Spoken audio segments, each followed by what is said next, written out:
नमस्कार सर. नमस्कार. हा पाडवा आहे आणखीन 4-5 दिवसांनी 30 तारखेला.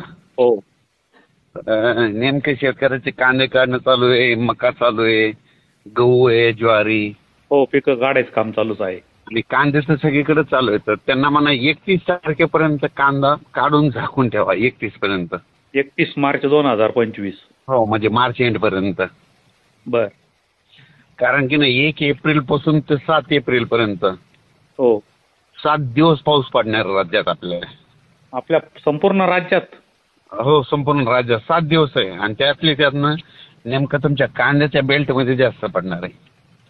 बर. आता भागवाईच म्हटलं तर सगळ्यात जास्त मग उत्तर महाराष्ट्र, बर कोकणपट्टी, बर पश्चिम महाराष्ट्र जास्त पडणार.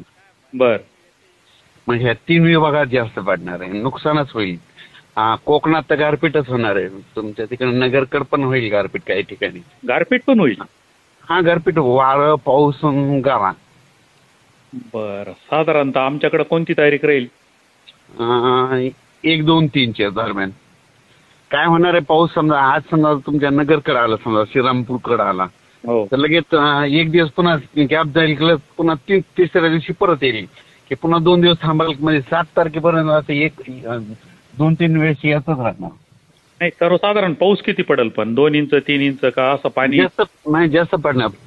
कुठं पेंडॉल तर पडणार, कुठं पाणी सुद्धा वाहत.